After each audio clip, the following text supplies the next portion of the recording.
Alright, namaste to all of you and I welcome you in the series of the research methodology.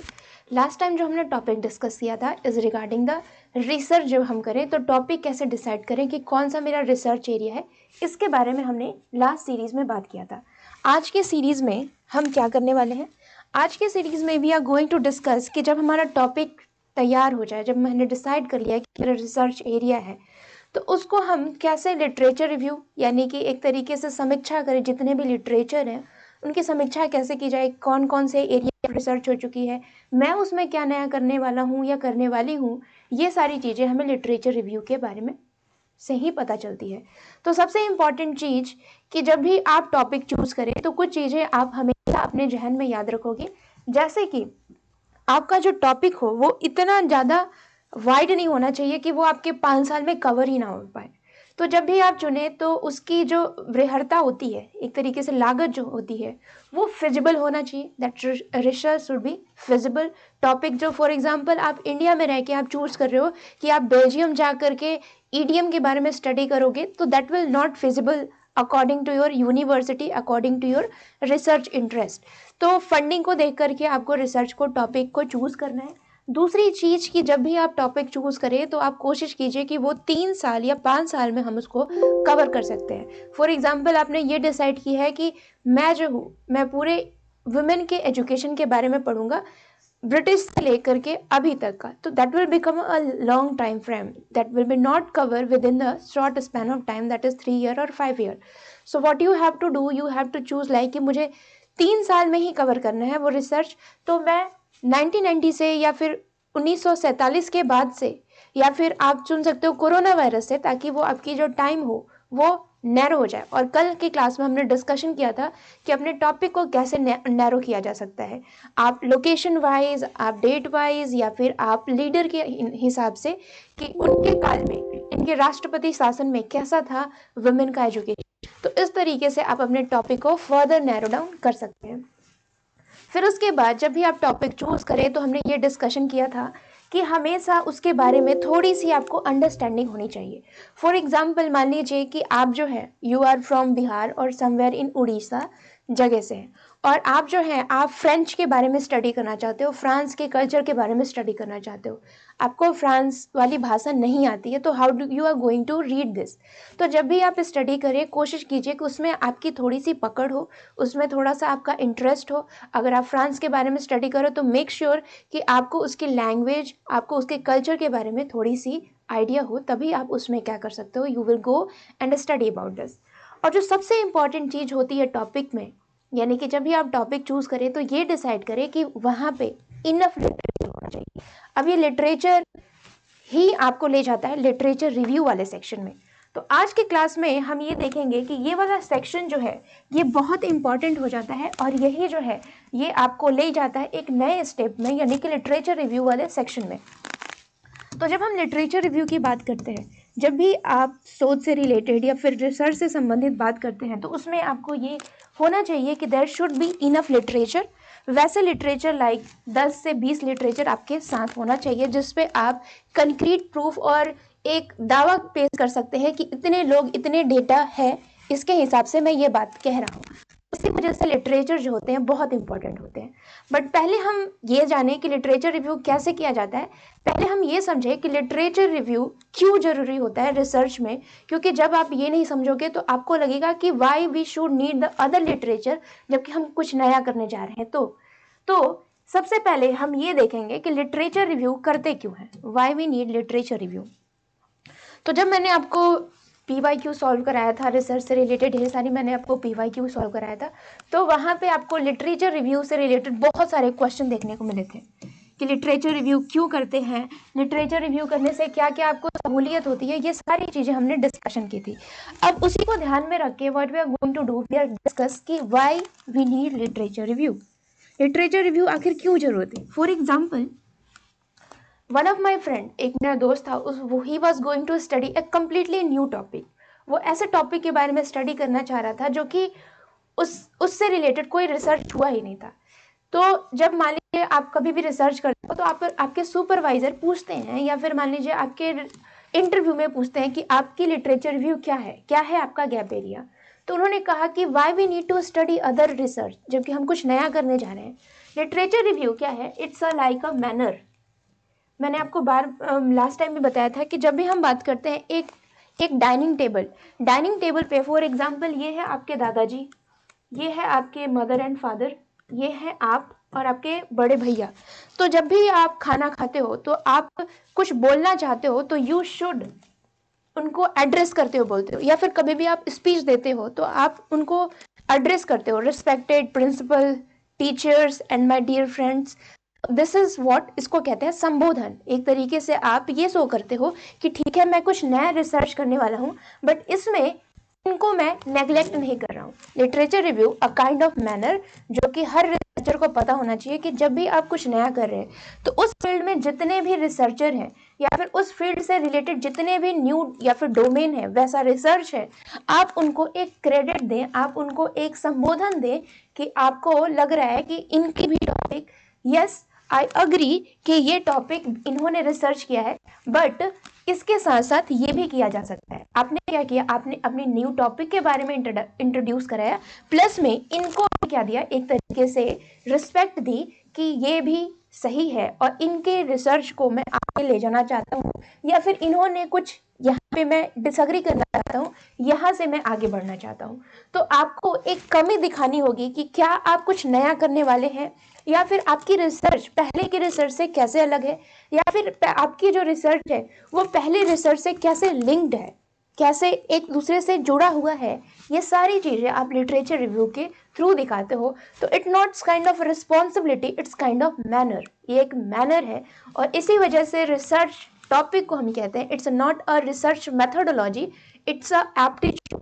ये एक गुण है जो आपके अंदर आती है, हर चीज को सच्चाई के साथ दिखाना, हर चीज को जैसा है वैसे दिखाना, हर चीज को एक रिस्पेक्ट के थ्रू दिखाना। That's called aptitude. That's why your syllabus has research aptitude, ethics in research, all these things की ये सारी आपके अंदर वैल्यू डेवलप करते हैं। Being a researcher, being a academician, how should you treat the other intellectual. ठीक है, तो ये तो इंपॉर्टेंट बात होगी कि हम लिटरेचर रिव्यू क्यों करते हैं रिसर्च में। ये मैंने आपको नॉर्मेटिव बैकग्राउंड बताया कि नॉर्म्स क्यों जरूरी है। नॉर्मेटिव बैकग्राउंड से अगर समझें तो लिटरेचर रिव्यू क्यों जरूरी है। अब हम थोड़ा सा कॉमन सेंसिकल और लॉजिकल अंडरस्टैंडिंग देखते हैं कि लिटरेचर रिव्यू क्यों जरूरी है हमें, why we need literature review. देखिए, जब भी आप रिसर्च करते हो, रिसर्च का मतलब होता है रिसर्च। इट मीन्स कि आप कुछ सर्च कर रहे हो नया, और वहां पे उसका नयापन दिखना चाहिए। अब फॉर एग्जाम्पल वर्ल्ड में बहुत सारे लिटरेचर हैं, ठीक है, वर्ल्ड में बहुत सारे आपको लिटरेचर देखने को मिलेंगे। फॉर एग्जाम्पल कि मैं जो हूँ वुमेन स्टडी के बारे में पढ़ाई कर रही हूँ यहाँ पे इंडिया के कोने में बैठ करके, और वहीं पे मान लीजिए कोई अमेरिका का बच्चा भी यही इस टॉपिक पे स्टडी कर रहा है। तो जब आपको लिटरेचर रिव्यू करेंगे, आपको अपने डोमेन से रिलेटेड अलग अलग रिसर्चर की इंटरेस्ट दिखेगी कि अच्छा इसमें ये क्या करने वाले हैं, ये वुमेन स्टडी के बारे में बात कर रहे हैं बट ये डिफरेंट मेथड यूज कर रहे हैं। तो देयर इज अ चांसेस कि जो डुप्लीकेसी होती है, जो एक तरीके से नकलबाजी की जो चांसेस होती है, वो लिटरेचर रिव्यू से कम हो जाती है, क्योंकि वहां पे आप ये दिखाने की कोशिश करते हो कि मेरा जो रिसर्च है वो उनसे कैसे अलग है, how I am using the different method, how I am using the different theory। तो जब भी आप लिटरेचर रिव्यू करते हो तो एक चीज आपके अंदर डाउट्स क्लियर हो जाती है कि मेरी जो रिसर्च है वो कुछ नया किस वजह से है, किस तरीके से है। तो ये जो डुप्लीकेसी की चांसेस है कि बार बार डुप्लीकेट, एक ही रिसर्च बार बार हो रहा है, एक ही फील्ड में हो रहा है। जैसे यूट्यूब पे आप देखोगे बहुत सारे वीडियो एक जैसे ही बनते हैं, अगर किसी ने भाई बहन के वीडियो बना दिए तो ढेर सारे भाई बहन के रील्स या फिर ये सारी चीजें देखने को मिलती है। बट रिसर्च में ऐसा नहीं होता। रिसर्च में you have to present something new, something creative, something new, and उसके लिए आपको क्या करना होगा, आपको उसके में जाकर के उसके रिलेटेड जितने भी एग्जिस्टिंग लिटरेचर है, पहले से जो लिटरेचर है उसको स्टडी करना है, और फिर बताना है कि इन्होंने ये मेथड अपनाया है, जो हूँ कुछ नया मेथड अपनाने जा रहा हूँ। तो इस वजह से लिटरेचर रिव्यू आपके दोहराने की जो प्रवृत्ति है उसको कम कर देती है। रिप्लिकेसी, डुप्लीकेसी, ये सारी चीजें मिनिमम हो जाती है, और तब जो है आप एक नया एक अपना आइडिया लेके आते हो, और उस आइडिया पे साइटेशन नहीं की तो वहां पे प्लेजरिज्म के चांसेस होने की संभावना हो जाती है।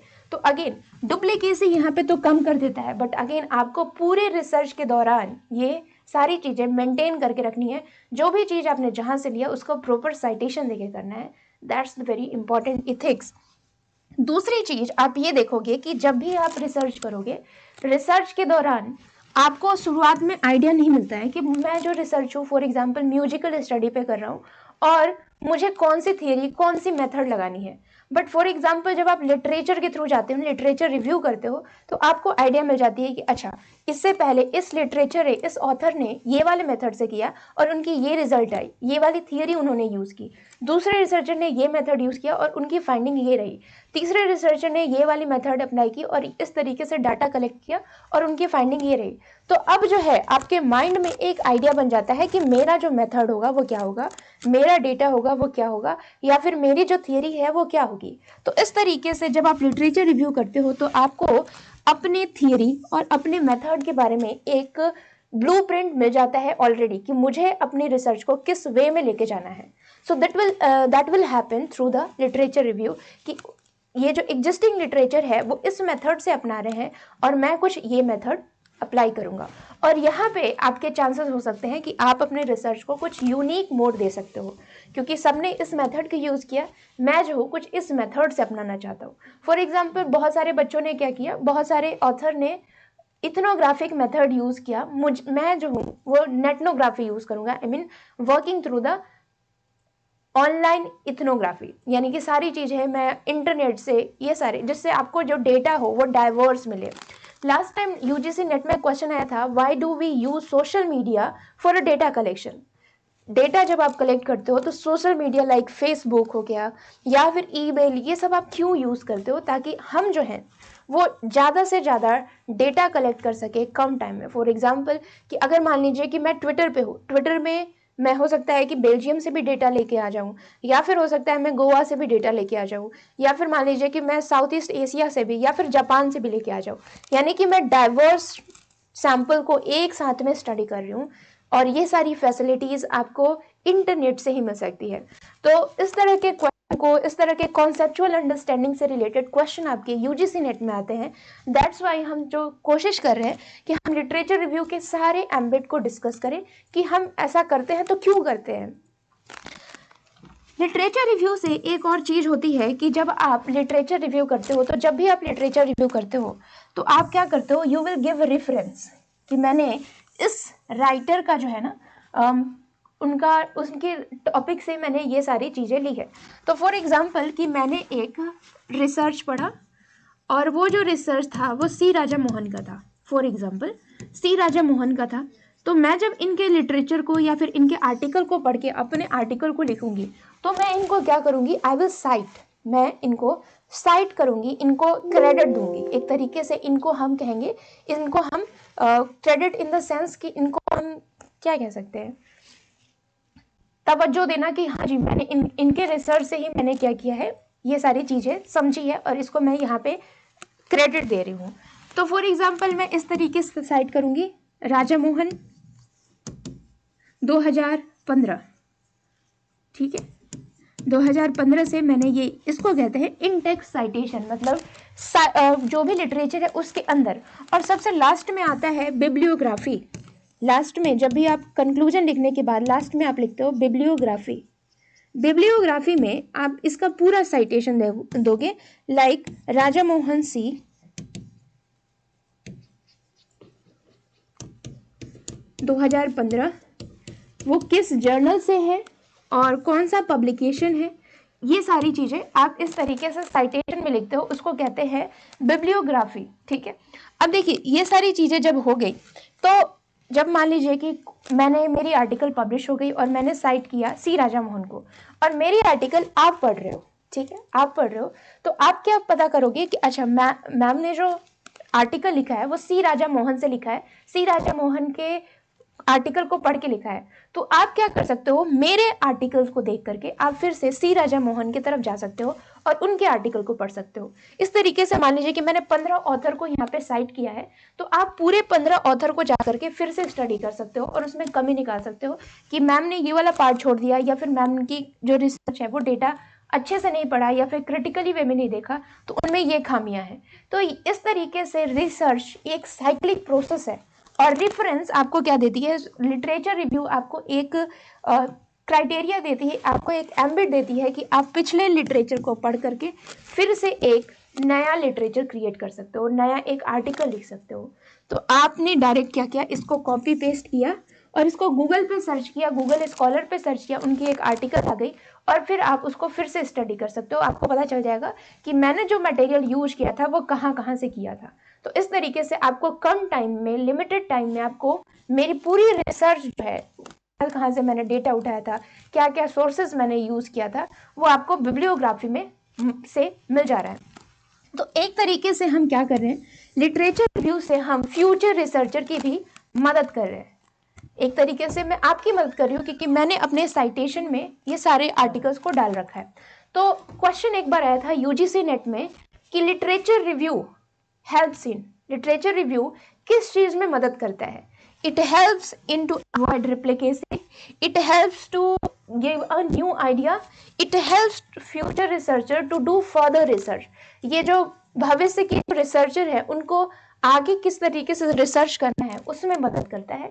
तो ये एक बहुत इंपॉर्टेंट चीज है क्योंकि ना केवल ये आपकी रिस्पॉन्सिबिलिटी है, ये एक आपके प्लेजर बचाता है, प्लस में ये आपकी नैतिकता भी है कि आप आने वाले रिसर्चर को एक ऑथेंटिक डायरेक्शन दे रहे हो कि आप इस तरीके से अगर रिसर्च करें तो आपको अपनी रिजल्ट है, फाइंडिंग है, वो बहुत जल्दी मिल जाएगी।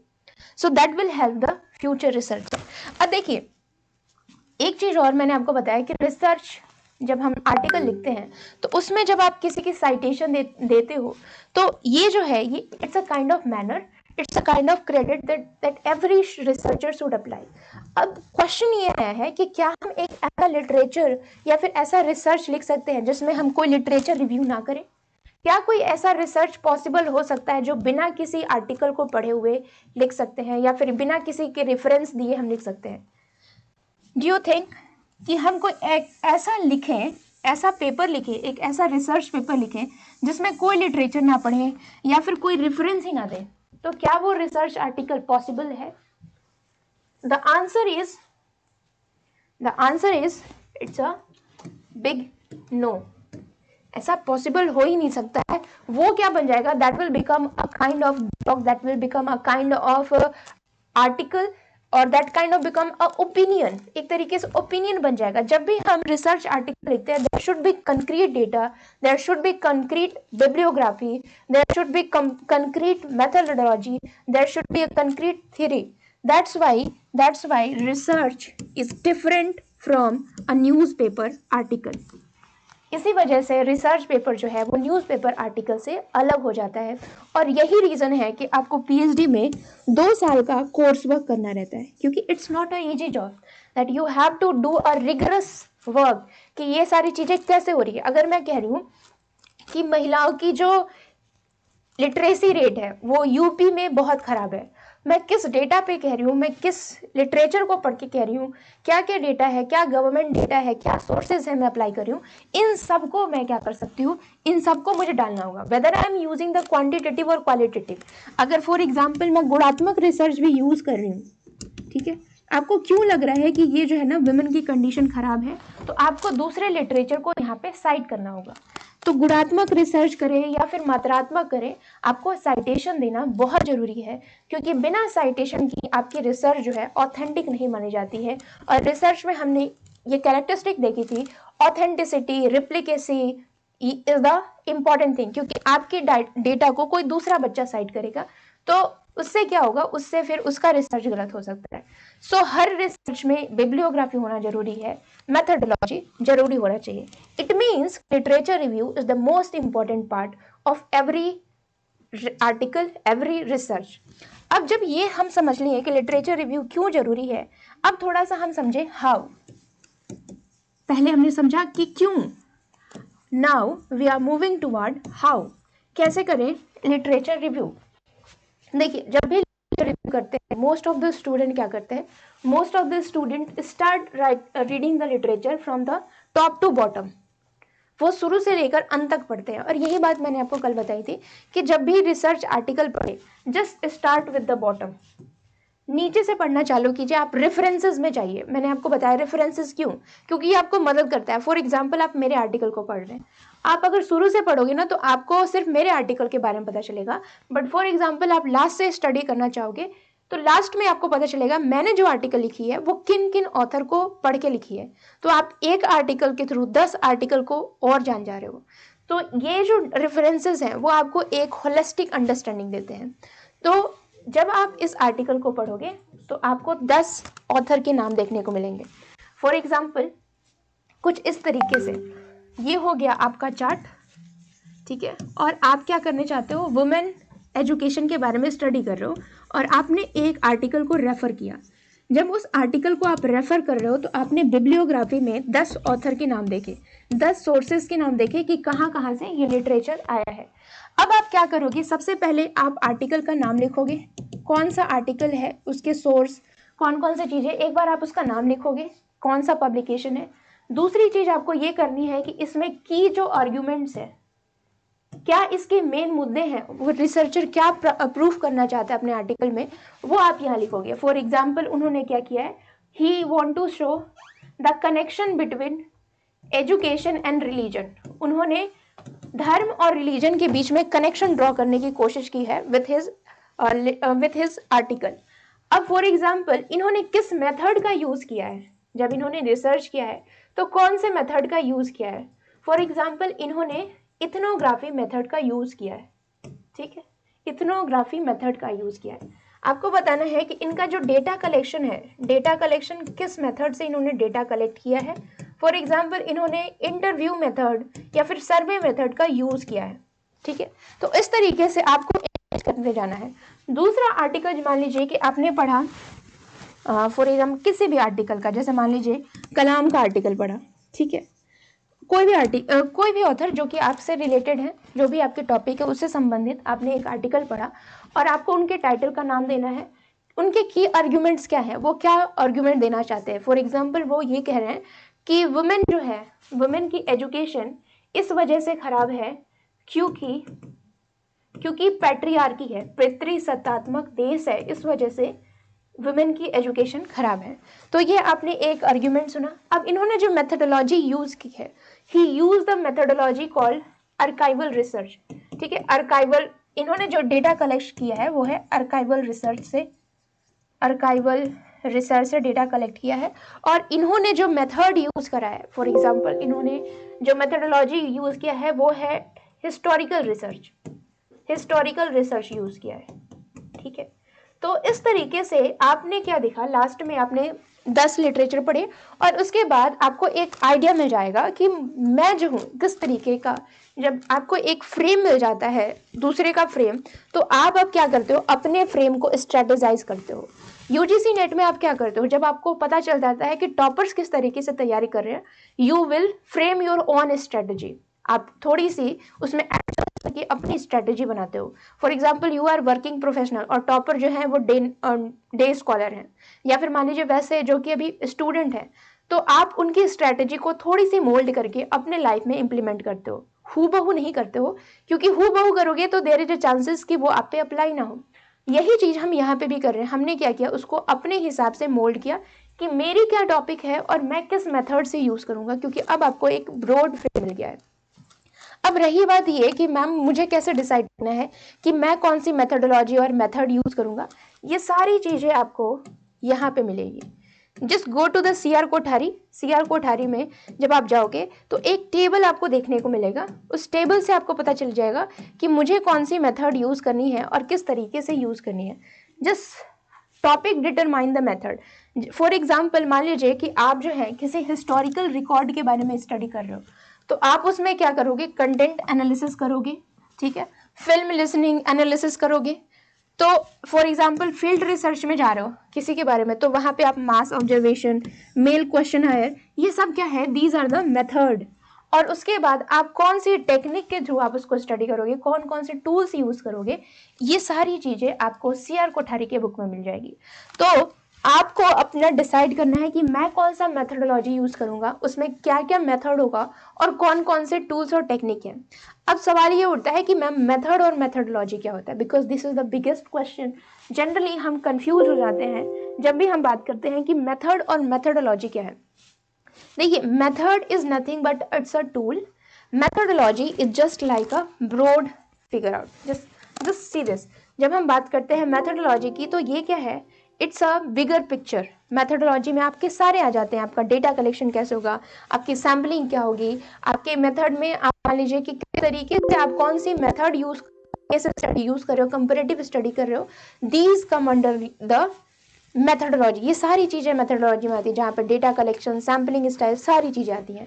जबकि मेथड क्या है, method can be a single method. For example मैं हिस्टोरिकल मेथड यूज करूंगा, फॉर एग्जाम्पल मैं जो हूँ कुछ डिस्क्रिप्टिव मेथड यूज करूंगा, ये सब क्या है, इट्स अ कॉमन थिंग जो कि आप जनरली देखते हो। तो जब हम मेथडोलॉजी की बात करते हैं, ये एक लार्ज एम्बिट है जो कि आपको एक लार्जर पिक्चर देते हैं कि मेरा डेटा कलेक्शन किस तरीके से होगा, मेरा सैम्पलिंग किस तरीके से होगा, मेरा डिज़ाइन किस तरीके से होगा। ये सारी चीज़ें आपके मेथडोलॉजी के अंदर आती हैं, ठीक है। और जब हम बात करते हैं मेथड की तो वो उसका एक पार्ट है। तो मेथडोलॉजी इज नथिंग बट कि हमें ये पता करना है कि हम किस तरीके से अपने डेटा को अरेंज करेंगे, ये सारी आपके मेथडोलॉजी में आ जाती है। अब देखिए, कल के क्लास में हम क्या डिस्कशन करेंगे, ये तो हो गई हमने लिटरेचर रिव्यू कैसे करना है।